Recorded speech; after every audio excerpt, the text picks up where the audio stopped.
Oi, gente! Sejam bem-vindos a mais uma aula de geografia. E continuando a falar de indústria, agora a gente vai falar de revolução industrial.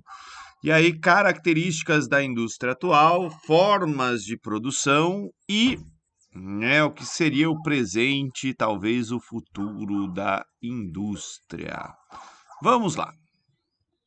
Bem, para começar, a gente já viu, que indústria tem um monte de significados, né?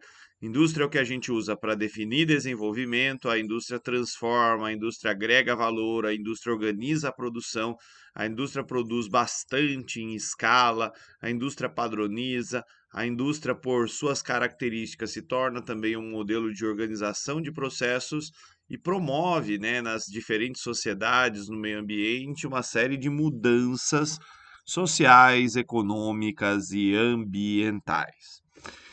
Então, se a indústria faz tudo isso, aquele momento que a gente passou a ter a capacidade de indústria é o momento que a gente chama, de revolução industrial.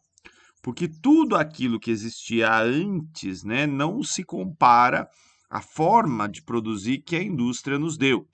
Lembra, a gente passou por um artesanato, depois veio manufatura e a indústria, consegue usando máquinas, usando carvão como fonte de energia, produzir as coisas ali em grande quantidade. Só que uma vez que a gente inicia esse processo de indústria, ele não para. Eu falei para vocês do ciclo do desenvolvimento, e uma vez que o capital é acumulado, ele tem que ser investido, em educação, ciência, tecnologia, para gerar formas, de tornar os processos, a fabricação mais eficiente. E aí, percebam que pouco tempo depois da primeira revolução, veio a segunda revolução industrial. Segunda revolução industrial tinha eletricidade, tinha petróleo, tinha produção em massa. Lá em 1960, 70, terceira revolução foi a revolução da automação, quando vai surgir ali alguns robôs, e o que ele coloca aqui, ó, sistema CAD e CAM, CAD significa, design assistido por computador e CAM, significa fabricação assistida por computador. E hoje, a gente está vivendo, está no limiar aí de uma revolução industrial, onde está chegando, o que se chama de internet das coisas. E essa internet das coisas permite, uma revolução na automação, talvez a gente tendo indústrias sem pessoas, sem ninguém trabalhando ali. E talvez esses produtos usem matéria-prima que chegou também à indústria sem precisar de ninguém. E o produto industrializado, chega no consumidor também sem precisar de nenhuma pessoa. Enfim, esses sistemas de comunicação que a gente tem hoje e que estão chegando, estão se popularizando, como o 5G, por exemplo, eles têm um potencial aí para revolucionar a indústria e a maneira como a gente faz as coisas. Aqui é uma outra figura que mostra a mesma coisa das revoluções industriais com uma nomenclatura mais moderninha. A primeira revolução seria a indústria 1.0, segunda 2.0, terceira 3.0 e agora a gente estaria na indústria 4.0. Então levou um tempão, mas de repente a gente aprendeu a fazer revolução industrial.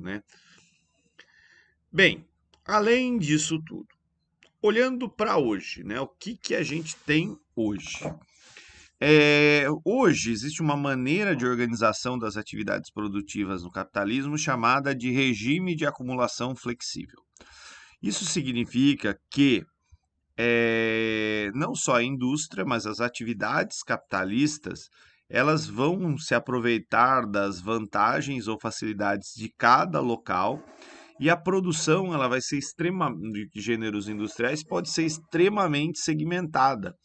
né? Cada coisa, cada componente, cada fração ali de um produto ou etapa, né, na fabricação de um produto pode ser feita num lugar diferente, aproveitando as potencialidades aí de cada lugar. A gente vai ter também, né? A gente está desenvolvendo, aliás, sistemas de inteligência artificiais cada vez mais capazes, né? Capazes de lidar com mais dados, que seria o tal do Big Data. E aí, esses sistemas, com um sistema de comunicação que seria mais rápido, mais eficiente, mais veloz, né, poderia comandar uma série de sistemas integrados. O que, que seria isso? Dentro de uma indústria, por exemplo, poderiam existir várias máquinas que funcionariam de maneira automatizada, coordenadas por computador, e esse sistema não precisaria de nós, seres humanos, para corrigir eventuais falhas ou para acompanhar o processo. Uma vez que ele entra em funcionamento, a presença do homem ela acaba sendo dispensada, tá? É o que a gente chama de machine learning, né? As máquinas seriam capazes, né, de aprender e de lidar com as situações que eventualmente viessem a ocorrer. E existe uma outra coisa vindo aí. Talvez eu não sei se dentro dessa quarta revolução industrial, mas talvez numa quinta revolução industrial, que é a tal da impressora 3D. A impressora 3D ela tem um potencial para acabar com a indústria, né? Aí eu não precisaria ter um ambiente físico de indústria. Eu poderia ter uma impressora 3D em casa, eu compraria o desenho de um objeto, de uma coisa que eu quero, e esse objeto, essa coisa, seria fabricada na minha casa. E uma vez que eu não preciso mais dele, esse objeto seria destruído e depois eu lhe transformo, né, em uma outra coisa. Tipo, eu quero um copo, né? Vou lá, peço para a impressora 3D, ela faria isso se ela fosse super, hiper, mega eficiente em fração de segundos. Eu uso o copo, não preciso lavar, eu descarto ele, ela vai moer, sei lá, e reutilizar essa resina para fazer um chinelo, para fazer um bonequinho do Batman, que nem tá aí. Enfim, né? É óbvio que esses sistemas de impressão 3D hoje são muito caros e muito limitados, mas eles têm um potencial até para acabar com a indústria em si. Vamos ver se ela vai estar, né, na quinta revolução industrial. Bem, outras coisas que são importantes. Se eu estou falando de indústria atual, né, através dessa coisa do regime de acumulação flexível, a produção ela é desterritorializada. Significa que o desenvolvimento de um produto pode ser feito numa empresa, em um país, a produção dele pode ser dividida com vários componentes em vários lugares diferentes, a montagem num outro país, a venda para atender um mercado específico e o descarte, né? O lixo pode parar num lugar também distinto. A gente tem também um outro processo interessante dentro disso tudo, que é a maquilação. Parece que as coisas são fabricadas em um determinado lugar, mas não é, né? As coisas são montadas às vezes nesses lugares. A produção hoje em dia ela é terceirizada, vai ter empresas às vezes que só gerenciam marcas. Parece que fabricam coisas, mas na verdade elas gerenciam terceirizados que produzem. A Apple, as Nike, Adidas, né, são exemplos de empresas que contratam um monte de terceirizados para produzir produtos que levam as suas marcas. E além disso tudo, né, uma outra característica importante que a indústria percebeu é um negócio chamado obsolescência programada. Se a gente produzisse coisas perfeitas, elas funcionariam para sempre, a gente pararia de comprar. Então a indústria, né, percebeu isso e começou a fazer produtos com uma espécie de vida útil limitada, né? O que de alguma forma força as pessoas a comprarem, a continuarem comprando. Conversem com as avós de vocês sobre geladeira, fogão, eletrodomésticos antigos. Certeza que elas vão dizer que eles são muito, muito, muito melhores do que os atuais. A gente, tipo, melhorou do ponto de vista tecnológico, só que a gente está produzindo geladeira pior. Tem alguma coisa errada aí. Bem, aqui eu montei um quadro, né, para comparar artesanato, manufatura e indústria, né, que seriam as diferentes etapas de produção.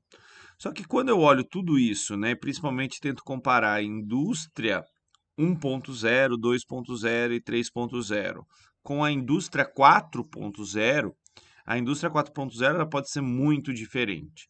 Como eu falei, né, nos outros sistemas de indústria, a propriedade das máquinas, por exemplo, era do patrão, do dono da fábrica. Com esse sistema de impressora 3D, poderia ser da gente. Ou a gente poderia alugar, não sei, mas eu estaria em casa. Aqui, né, o trabalhador ele foi cada vez mais se especializando em uma máquina. No caso da indústria 4.0, né, talvez não tenha trabalhador nenhum. Se eu tenho uma impressora 3D, também eu não preciso de trabalhador. Então, vai ser um mundo bem diferente, né? Padronização de produto, né? A indústria cada vez mais tem padronizado os seus processos. Só que nessa indústria 4.0, ela pode fazer algo personalizado para esse cliente, né? Produzir de acordo com as suas características. Imagina comprar um tênis e a palmilha que vem nele, né, ela vai ser feita exatamente para a medida do meu pé, né? E junto com isso a indústria produz tênis, né, numa linha contínua adequados ao pé de fulano, ciclano, beltrano, né? Enfim, isso funcionaria porque haveriam essas informações no sistema computacional da empresa e a linha de produção seguiria o seu caminho. A quantidade, né, seria pela demanda. A propriedade do produto final também pode ser regida de várias formas, né? Além da venda, tem o aluguel. Hoje tem muitas indústrias de automóveis, por exemplo, que estão alugando carros e não vendendo, né? E a possibilidade de lucro dentro desse sistema pode ser bem alta, bem significativa. Gente, era isso que eu tinha para falar para vocês. Muito obrigado pela participação de todos e paciência de vocês também. Tchau, tchau.